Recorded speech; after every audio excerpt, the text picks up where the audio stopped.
প্রতি বছর চট্টগ্রাম বন্দরে কন্টেইনার ও কার্গো হ্যান্ডেলিং বাড়ছে গড়ে 4 থেকে 7%। সে হিসেবে 2030 সাল নাগাদ হ্যান্ডেলিং বাড়বে অন্তত 3 মিলিয়ন।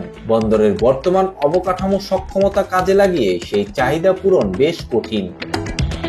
আগামী 100 বছরের বাণিজ্য চাহিদা পূরণে চট্টগ্রাম বন্দরের সক্ষমতা বাড়াতে 2013 সালে বে টার্মিনাল নির্মাণ প্রকল্প নেয় চট্টগ্রাম বন্দর কর্তৃপক্ষ।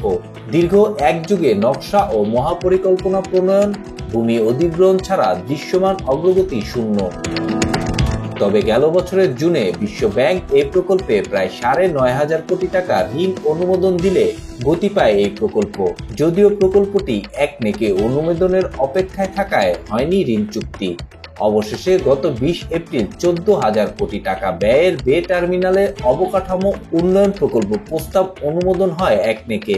প্রকল্পটির দুটি অংশের মধ্যে সমুদ্রে 6.5 কিলোমিটার দীর্ঘ চ্যানেল খনন, স্রোতরোধী প্রাচীর নির্মাণ এবং সড়ক ও রেল সংযোগ সড়ক নির্মাণ করা হবে।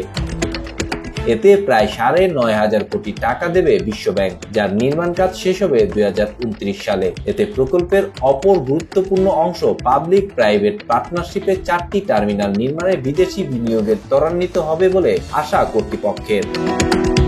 এই প্রকল্প বাস্তবায়িত হলে বন্দরের সক্ষমতা বাড়বে কয়েক গুণ। 24 ঘন্টা বড় জাহাজ ভিড়লে চট্টগ্রাম হবে বিনিয়োগের পোর্ট হাব। তবে প্রকল্পটি দ্রুত বাস্তবায়নে পৃথক কর্তৃপক্ষ গঠনের আহ্বান ব্যবসায়ীদের। নব্যতা কম হওয়ায় চট্টগ্রাম বন্দরে 10 মিটার গভীরতার বড় জাহাজ ভিড়তে পারে না। বহির্নোঙরে সর্বোচ্চ জোয়ারে ভিড়তে পারে 11 মিটারের জাহাজ। বে টার্মিনালে 12 মিটারের বেশি গভীরতার বড় জাহাজ ভিড়বে বলে আশা কর্তৃপক্ষের। তবে জোয়ার ভাটার উপর নির্ভরতা কাটিয়ে বে টার্মিনালে 24 ঘন্টা 12 মিটারের জাহাজ চলাচল নিশ্চিত করতে হলে কুতুবদিয়া থেকে বহির্নোঙর পর্যন্ত 30 নটিক্যাল মাইল চ্যানেল খনন করতে হবে।